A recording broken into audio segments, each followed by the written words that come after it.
Good morning, good afternoon, good evening, good night, depending on where you are in this world. God bless you. Today we are going to be back in the book of Jubilees, and we are in chapter 8. In the 29th Jubilee, in the first week, in the beginning thereof, Arpachshad took to himself a wife, and her name was Rashu Ajah, the daughter of Suzan, the daughter of Elam, and she bore a son in the 3rd year, in this week, and he called his name Cainim. And the son grew, and his father taught him writing, and he went to seek for himself a place where he might seize for himself a city. And he found a writing which former generations had carved on the rock. And he read what was thereon, and he transcribed it, and sinned owing to it. For it contained the teaching of the watchers, in accordance with which they used to observe the omens of the sun and moon and stars and all the signs of heaven. And he wrote it down and said nothing regarding it, for he was afraid to speak to Noah about it, lest he should be angry with him on account of it. In the 13th Jubilee, in the 2nd week, in the 1st year thereof, he took to himself a wife, and he named her, and her name was Melchah, the daughter of Madai, the son of Japheth. In the 4th year he begat a son, and called his name Shelah, for he said, Truly I have been sent. And in the 4th year he was born.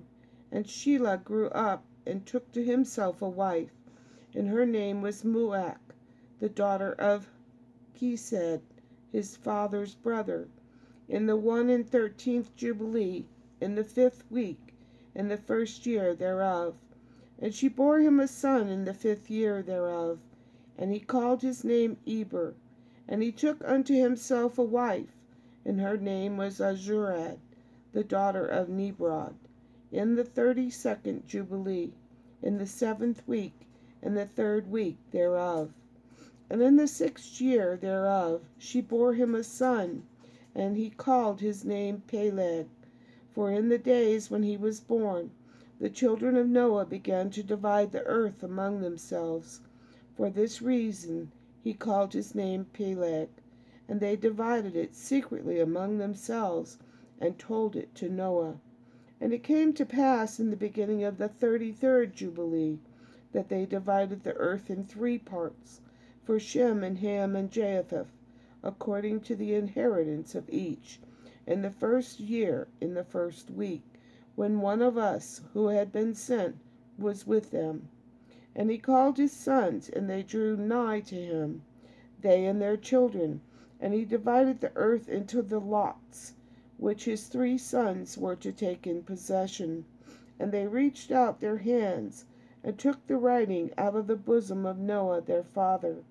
And there came out on the writing as Shem's lot in the middle of the earth, which he should take as an inheritance for himself and for his sons, for the generations of eternity.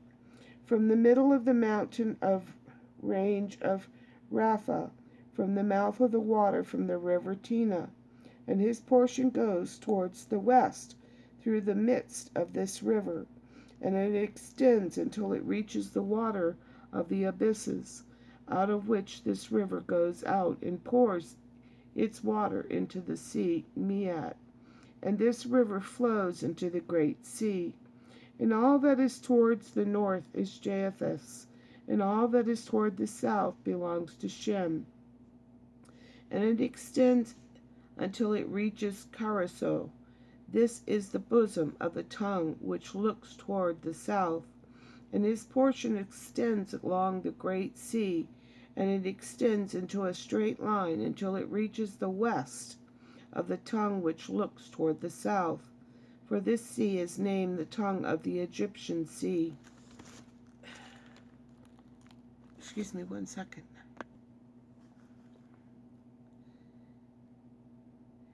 And it turns from here towards the south, towards the mouth of the great sea on the shore of its waters. And it extends to the west, to Afra. And it extends until it reaches the waters of the river Gihon. And to the south of the waters of Gihon, to the banks of this river.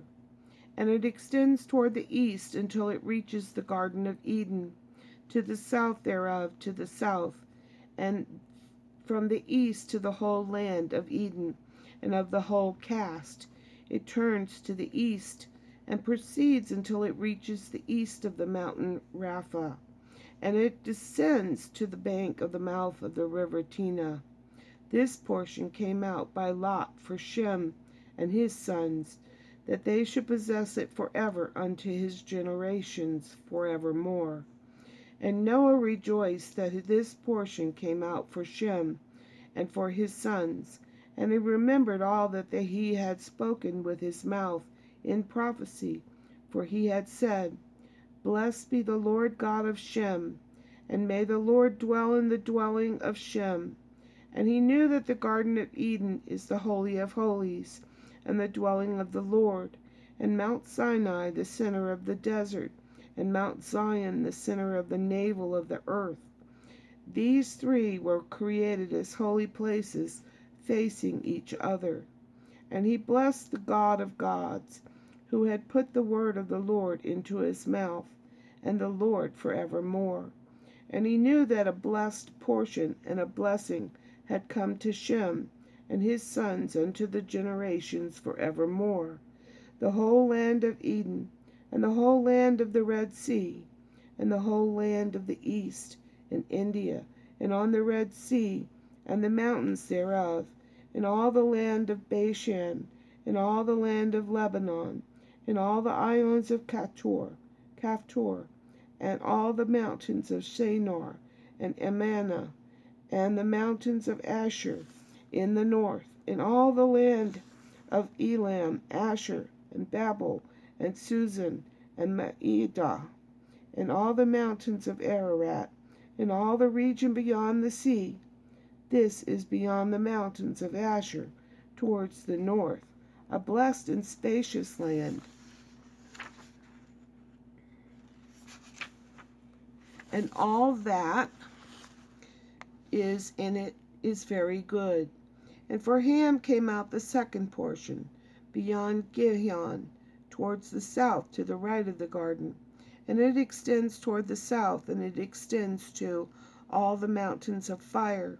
And it extends toward the west to the sea of Etel. And it extends toward the west until it reaches the sea of Mauk, that sea into which everything which is not destroyed descends. And in it goes out toward the north to the limits of Geder. And in it goes out to the coast of the waters of the sea, of the sea to the waters of the great sea, until it draws near to the river Gihon, and goes along the river Gihon, until it reaches the right of the Garden of Eden. And this is the land which came out for Ham, as the portion which he was to occupy forever for himself and his sons, unto their generations forever. And for Japheth came out the third portion, beyond the river Tina, to the north of the outflow of its waters, and it extends northeasterly to the whole region of Gog, and to all the country east thereof. And it extends northerly to the north, and it extends to the mountains of Quet toward the north, and towards the sea of Matok.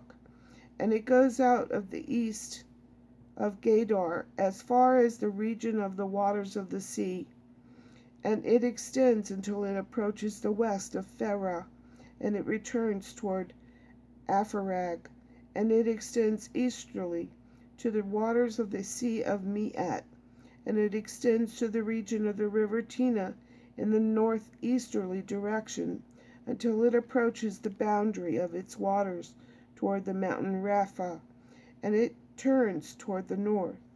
This is the land which came out for Japheth and his sons as the portion of his inheritance, which he should possess for himself and his sons for their generations forever. 5 great islands, and a great land in the north, but it is cold, and the land of Ham is hot, and the land of Shem is neither hot nor cold, but it is blended cold and heat. Noah was glad that Shem got the best part. And as always, I love you.